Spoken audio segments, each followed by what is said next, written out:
Go, mighty Omnitrix power! So boom, right? I grew up the youngest in a house of 8. Because of that, there was a long stretch of my life where I didn't really get things like video games and video game consoles. It made sense. I was very young and clumsily destructive, still kinda am. Because of that, a lot of my earliest and longest gaming memories are just of me either watching one of my siblings or just a random Let's Player. This, coupled with my younger self's habit of wondering if everything had either a video game or a toy line, is how I managed to fall in love with a huge amount of games for a long ass time that I hadn't even come close to touching. Some of them I still haven't touched, and some of them I refuse to touch. But to swing around to the actual title of this video, Ben 10. Like a lot of people, I grew up with Cartoon Network. Not consistently, but that's besides the case. And because of that and my unhealthy obsession with the color green, Ben 10 has always been one of my favorite shows. So once I got into the phase of watching Let's Plays and walkthroughs, finding out if the show had a game was a main priority. And very quickly I found it. But the problem was, there wasn't a lot of clear footage of this game on YouTube around that time. Quick history lesson. While today you may be accustomed to having 100% long plays in 4K Ultra HD mere hours after their release, there was a time when if a game wasn't poppin', a lot of the footage you would find wasn't the most watchable quality. And that's not purely because capture cards were less common back then, sometimes the capture card was just shitty. Because of this, I just kinda obsessed over this game in passing more than anything else after a while. I'd rarely check to see if any more videos had been uploaded, but aside from that, I kinda stopped caring. Until 2017. What happened then, you may be wondering? I got my first laptop. I promise you, this is going somewhere. From the second I got it, the main thing I was concerned about was emulation. Couldn't wait to finally be able to run all the games that I'd been obsessing over the years. GameCube was alright, and anything including and past PS2 was ass, but it did do PSP fairly well. It depended on the game, but even just glancing at this one, I could tell that it was gonna run it fairly well. And after experiencing the game hands-on for the first time, I wasn't too impressed. I don't know if it was just the mood I was in, or if something about that version just has a negative emotional aura, but I gave it a second chance on my hacked Wii after playing these two, and really wanting to play another Ben 10 game. I really enjoyed it, and I want to talk about it. So let's just get started already.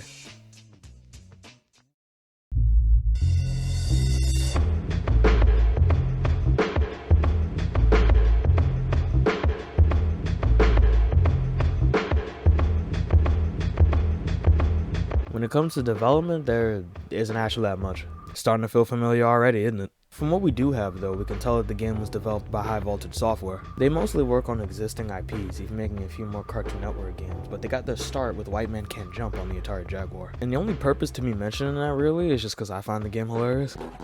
Black unity. White.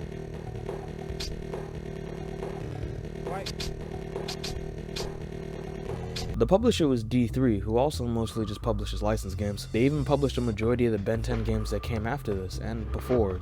Maybe. This one's page is broken. Other than that, the game's got 48 pieces of unlockable concept art, which gives us a peek into how some of the characters, combos, and environments were created. These ones got mad Ninja Slayer vibes, and that's hilarious to me. There's even concept art from the show itself in here of the original 10, even though all of them aren't playable here. Some even show off the prototype designs that I'd only really seen fan stuff mentioned before then. Accelerates even has a sketch for the little discs they used to come with the action figures. Don't know what the fuck Ghost Freak got going on though.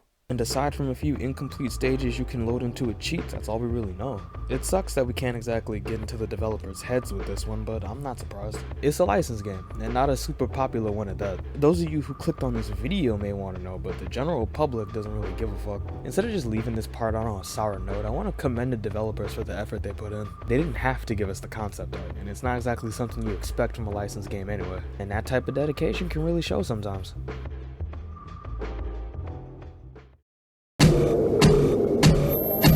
The story centers around Vilgax stealing Omnitrix crystals in order to both remove Ben from the equation and power a machine that will pull the Earth into the null void. In order to achieve this, he gives some of the crystals to multiple returning villains so that they can acquire what he needs. Meanwhile, the Tennysons have to travel the world once again, not only to regain the Omnitrix crystals, but also to figure out what the master plan is. It's simple, but I'm pretty sure it's what they were going for. It definitely has its flaws though. Now, the writing does portray most of the characters accurately. The main trio are perfect. Ben, Gwen, and Max all behave and interact exactly how you'd expect, roasting included.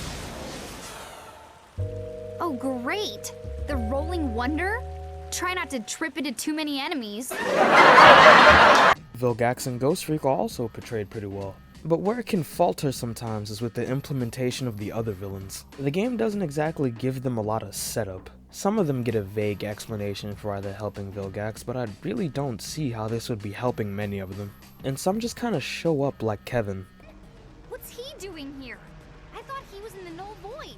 It looks like he found a way out and brought back a few souvenirs with him. I love Animo, and it's mega cool that his design here is a prototype version of the ape suit, but just like Kevin taking Max, Animo taking Gwen only really serves to sidetrack the player for a little bit. The game's not long at all, but they stretch it out with more than a few gauntlet missions with cutscenes that don't contribute to the story. And that bothers me a lot. I might just be an overthinker, but it can make it feel like busy work sometimes. I feel like it's something you might only experience if you finish the game in 2 days like I did. The combination of these two elements kinda makes the story flow odd if you pay attention to it all the way through.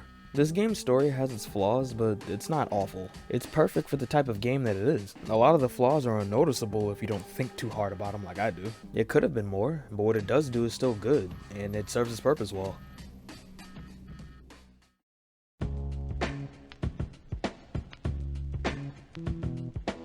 The presentation here is kinda complicated. Even though it's not the most graphically impressive, the game does do a great job of mimicking the show's art style and aesthetic. The original artwork created for the game is nice, and this one even reminds me of Race Against Time's DVD cover. All the assets feel genuine and really feed into my obsession with the color green. In-game, the graphics are pretty good too, in my opinion. Even though it's low poly, it still manages to transfer the show's art style from 2D to 3D pretty accurately. The characters are done fairly well too, though there are definitely some who transitioned a little less smooth. While the aliens and enemies made the jump just fine, something about the human characters is just a bit off. Ben and Gwen are fine, but Max's body and Kevin's face are somehow more boxy than Bruce Wayne's chin. Oh, never say the M word in front of Bruce. It makes him nervous. I feel like the animations are pretty solid too. Not so much the pre-rendered stuff, cause again, Family Guy, but in-game it's pretty fire. The highlight here is definitely the combos and QTEs. Each one of them allows each alien to show off their powers in a mostly unique way. Yeah, some may have similar themes, but the gameplay effects are all different.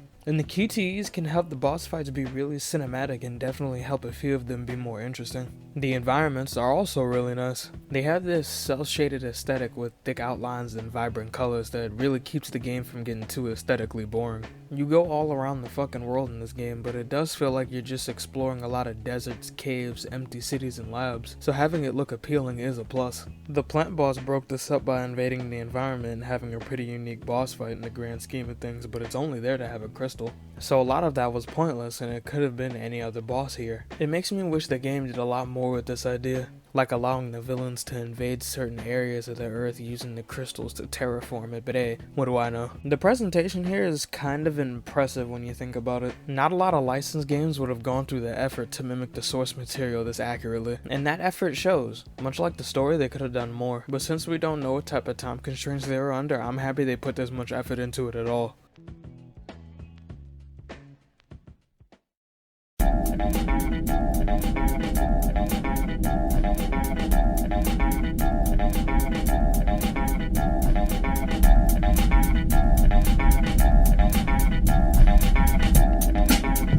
If it's alien weaponry they're looking for.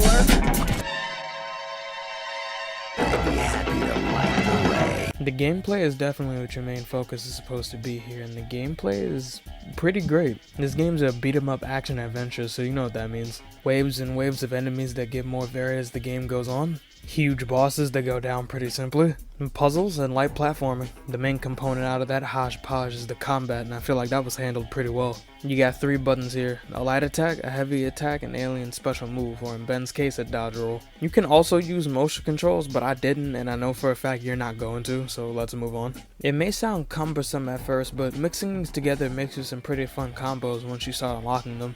You begin with Heat Blast and Forearms only, but by the end of the game you unlock Accelerate, Cannonball, and Wild Vine. Yeah, you're not tripping, you only have access to less than half of the aliens he had unlocked at that point. I'm not gonna rag on the game for it since once again time constraints and whatnot, but what I am gonna rag on is the ads for telling straight fucking lies. battled the dreaded Vilgax and other futuristic foes as Ben, or your favorite super cool alien hero. The DS version technically adds Upchuck as a cheat, but he's less of a playable character and more of a screen nuke, which makes me wonder if that's how they got the idea for the ultimates in the DS version of Ultimate Destruction. But back on topic, the exemption of certain aliens is understandable, but I have to know why certain enemies that are the same race and barely have a difference in design from Ben's aliens do appear. The story reason you don't get them is because the crystals aren't always going to have DNA in them. It kinda never establishes this beforehand, but this is still the era where the Omnitrix's functions were more of a mystery, so it works. Each transformation that is here though has its own moves and abilities, and they all feel really fleshed out. There isn't that one alien that got the short end of the stick, and controlling all of them is pretty fun. This game gives every alien its own ways of combating and interacting with the environment. No alien is the same, so just like in the show, you have to assess what alien can best handle what situation. I really like this as an idea. A big theme of the show is that even though the Omnitrix is powerful, the user still has to actually be good at using it, so this is in theory a great way to carry that over to the gameplay. However, in execution it's pretty simple. I'm not saying that the solutions to the puzzles are dead easy, but they're not exactly that interesting either. A lot of them boil down to just hitting a button really fast. But the ones that make you use multiple aliens' abilities to progress are really fun, I feel. When it's done right, it feels like doing some Ben 10 shit, and that's exactly the feeling a game like this should have, and I just wish there was more of it. The bosses in this game are really fun in my opinion. They definitely share similar elements, but they manage to make their fairly simple patterns unique, for the most part. Occasionally you'll get a boss that definitely has a pattern, but you kinda just beat the shit out of them until the cutscene plays. The platforming is ridiculously easy, especially since Heat Blast can float. I don't know about y'all, but I always use it to cheekily get this Sumo Slammer's card without unlocking Cannonbolt first. Oh yeah, I didn't mention these shits until just now, did I? Yeah, littered throughout the game are these Sumo Slammer cards. They unlock bonus content and are pretty much the main drive to return to stages. The other being these rare health upgrades that are kind of hard to miss. They add replay value, sure, but not that much as their placements are pretty simple, so their inclusion is kinda confusing. Much like everything else, the gameplay is flawed, but I feel like it's a bit more nuanced than that. While they may be lacking when looked at separately, I feel like the elements that make up the gameplay are really solid when you look at them all together. It keeps up in a pace in a way to where the little problems are there, but you won't focus on them much in the moment. The main flaw would be the repetitiveness that levels can definitely lead to. There are multiple levels that are just waves of enemies in one area, but I feel like that'd be more dependent on the player than anything else.